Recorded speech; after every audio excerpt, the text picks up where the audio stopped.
So let me take a few questions and then we'll end the session. حضرت محمد صلی اللہ علیہ وسلم کا وسیلہ دے کے دعا مانگ سکتے ہیں؟ Good question, very good question. جزاک اللہ خیر for asking this question. Let me open my laptop as well. جی, دعا وسیلہ جو ہے 3 چیزوں کا وسیلہ مانگنا چاہیے, اور یہ وسیلے کا جو کانسیپٹ ہے it's very important to understand. Number 1 is اللہ تعالیٰ قرآن میں کہتے ہیں وَلِلَّهِ الْأَسْمَاءُ الْحُسْنَى فَادْعُوهُ بِهَا. تمام خوبصورت نام اللہ تعالیٰ کے ہیں. all the beautiful names belong to Allah subhanahu wa ta'ala فَادْعُوهُ بِهَا. ان کے ذریعے دعا مانگو. سب سے پہلا وسیلہ کس چیز کا؟ اللہ کے ناموں کا. حدیث میں آتا ہے جو شخص کہتا ہے نا کہ یا ذا الجلال والاکرام یا ذا الجلال والاکرام یا ذا الجلال والاکرام, وہ یہ دعا وہ یہ پکارتا اللہ تعالیٰ کے نام سے, اللہ تعالیٰ اس کی دعا قبول کرتے ہیں لازمی. تو اللہ تعالیٰ کے ناموں کا وسیلہ یا حی یا قیوم یا حی یا قیوم.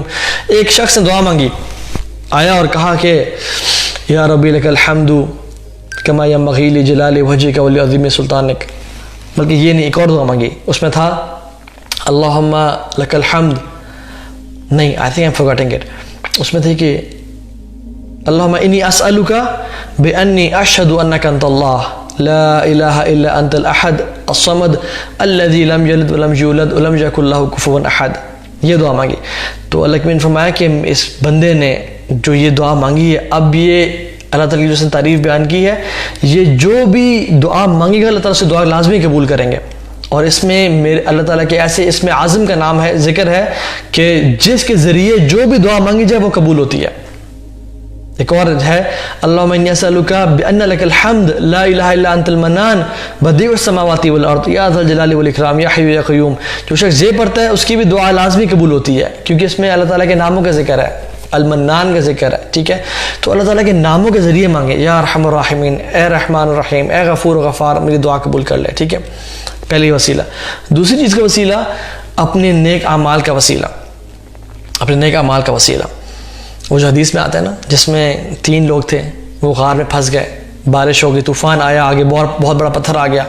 تو انہوں نے کیا کیا, صحیح اوتھینٹک حدیث ہے, اللہ کی میں نے کہا کہ ایک شخص نے دعا مانگی, اپنے نیک عمل کا وسیلہ دیا تو پتھر سائڈ پہ ہو گیا. دوسرے شخص نے اپنے نیک عمل کا وسیلہ دیا جس سے وہ ایک لڑکی سے محبت کرتا تھا اور اس نے اللہ کی رضا کے لیے اسے چھوڑا, اس کا وسیلہ دیا. ایک شخص اپنے ماں باپ کی خدمت کرتا تھا, اس کا وسیلہ دیا, پتھر ہٹتا گیا حتیٰ کہ راستہ بن گیا اور وہ نکل گئے.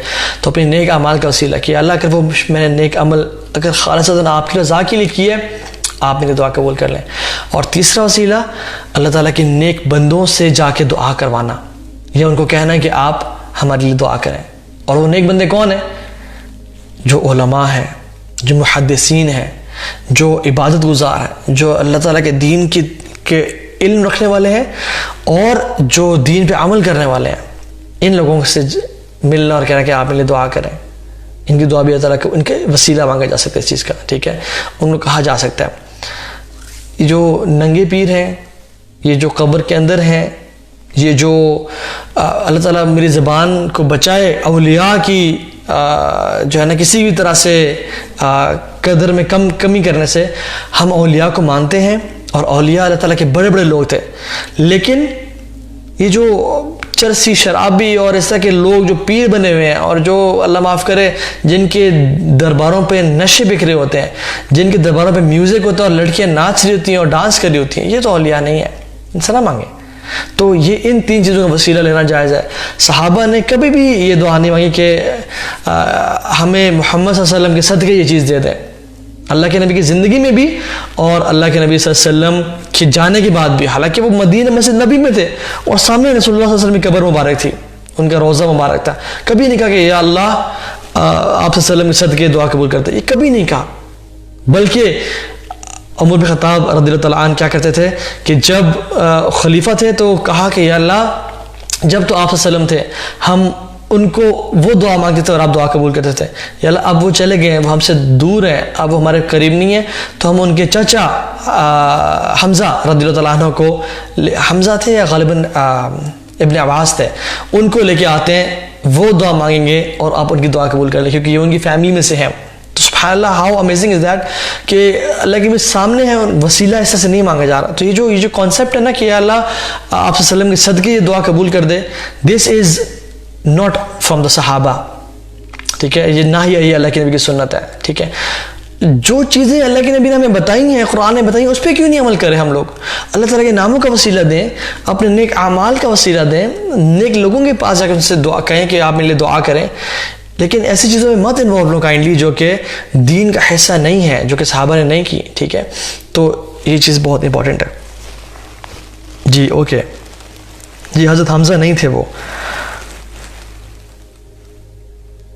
پلیز ٹیل اس اباؤٹ مراقبہ. مراقبہ دیکھیں، اللہ معاف کرے، اللہ ہمارے انڈو پاک میں نا بہت سارے ڈفرینٹ چیزیں آ گئی ہیں. بہت ساری کتابیں ہیں نا، سنن ابن داؤد ہے، سنن ماجہ ہے، سنن ترمذی ہے. انڈو پاک میں ایک کتاب ہے جس کا نام ہے سنن سنائی. ٹھیک ہے، جس کا نام ہے سنن سنائی. ہم لوگ سنن سنائی سے بہت روایات لیتے ہیں کہ فلاں نے کہا، فلاں سے میں نے سنا، فلاں نے وہ کیا، اور اس کو عمل کرنا شروع کرتے ہیں. اب مراقبہ کے جو اصل مراقبہ کیا ہے؟ دا ریئل مراقبہ از نوئنگ دیٹ اللہ سبحانہ وتعالیٰ از واچنگ می. دس از مراقبہ. اللہ تعالیٰ مجھے دیکھ رہے ہیں، اللہ تعالیٰ جانتے ہیں میں کیا کر رہا ہوں. ٹھیک ہے، اور میں نے بینگ کانشیس دیٹ اللہ سبحانہ وتعالیٰ از واچنگ می، دس از مراقبہ. ہم لوگوں نے مراقبہ کیا بنا لیا؟ ہم نے کبھی ضربوں کو بنا لیا، کبھی اللہ اللہ کی ذکریں کو بنا لیا، ہم نے کبھی اکیلے میں جنگلوں میں جانے کو بلا لیا، ہم نے پتہ نہیں کیا کیا چیزیں دین میں ہم نے نئی تازی بنا لی ہیں. تو یہ جو made in Pakistan, made in China religion ہے، کائنڈلی سے چھوڑ دیں، قرآن و حدیث پہ آ جائیں اور اسی پہ عمل کرنا شروع کرتے ہیں. چونکہ دعا کی بات ہو ہی رہی ہے، دیکھیں جس شخص سے جو بھی دعا مانگی جائے نا، اس کی 3 شرائط ہیں. مطلب کسی سے بھی آپ دعا مانگتے ہیں تو اس پہ 3 شرائط پورا ہونا ضروری ہے. ٹھیک ہے، وہ حی ہو، حاضر ہو اور قادر ہو. حی، حاضر، قادر. حی مینز زندہ، حاضر مینز پریزنٹ، اور قادر مینز وہ دعا کے قبول کرنے پہ قادر ہو. ٹھیک ہے، ہم لوگ کہتے ہیں نا کہ اچھا جی صرف اللہ سے دعا مانگنی ہے، تو میں اگر آپ سے کہتا ہوں یا طٰہٰ مجھے پانی پلا دو، کیا یہ شرک نہیں ہو گیا؟ پھر یہ جو میں آپ سے مدد مانگ رہا ہوں، آپ ان تینوں کو ٹیسٹ کر لیں. اگر آپ مجھے کہتے ہیں کہ طٰہٰ مجھے پانی پلا دیں، تو میں حی ہوں، جی میں ہوں، آپ کے سامنے بیٹھا ہوا ہوں. حاضر ہوں، اگر میں آپ کے سامنے ہوں تو یس میں حاضر بھی ہوں، آپ مجھے پانی پلا دیں. اور قادر ہوں، پانی پلانے پہ قادر بھی ہوں، میں آپ کو اٹھ کے پانی پلا کے دے سکتا ہوں. تو آپ مجھ سے ٹک ٹک ٹک تینوں چیک ہو گیا، آپ سے دعا یہ بات مجھ سے کر سکتے ہیں. ٹھیک ہے، means this is asking for help. ٹھیک ہے، لیکن اگر آپ مجھے کہتے ہیں کہ تو ہاں جی آپ تو بڑے نیک لگتے ہیں، یہ ہے وہ، حالانکہ میں ہوں نہیں، اللہ تعالیٰ مجھے نیک بنائے، آپ ہمیں کائنڈلی اولاد دے دیں. ٹھیک ہے، لیٹ اس چیک دس. کیا یہ تینوں آپشنز چیک کرتی ہیں؟ حی ہوں، جی زندہ تو ہوں. حاضر ہوں، جی آپ کے سامنے حاضر بھی ہوں. قادر ہوں، نہیں قادر نہیں ہوں. تو آپ مجھ سے دعا نہیں مانگ سکتے اولاد کی. ٹھیک ہے، کوئی ولی اللہ ہے جو کہ قبر میں ہے، ان کے پاس میں جاتا ہوں اور کہتا ہوں کہ مجھے اولاد یا رزق چاہیے، کیا وہ حی ہے؟ نہیں. کیا وہ حاضر ہے؟ ہاں چلے سامنے قبر میں ہے. کیا وہ قادر ہے؟ قادر بھی نہیں ہے. سبحان اللہ، کیسے دعا مانگی جا سکتی ہے؟ تو یہ بات یاد رکھیں کہ حی، حاضر، قادر، یہ تینوں جب تک چیک نہ ہوں تب تک ہم اس شخص سے سوال نہیں کر سکتے. ٹھیک ہے، تو اللہ تعالیٰ سے اگر میں رزق مانگتا ہوں تو اللہ تعالیٰ حی ہے، اللہ تعالیٰ حی ہے. اللہ تعالیٰ حاضر ہے، اللہ تعالیٰ حاضر ہے، اب جب نے قرآن پڑھا. اللہ تعالیٰ قادر ہے، جی قادر ہے. تو یہ دعا اللہ تعالیٰ سے مانگنی چاہیے. سو پلیز اللہ تعالیٰ کے ساتھ ڈائریکٹ ہو جائیں.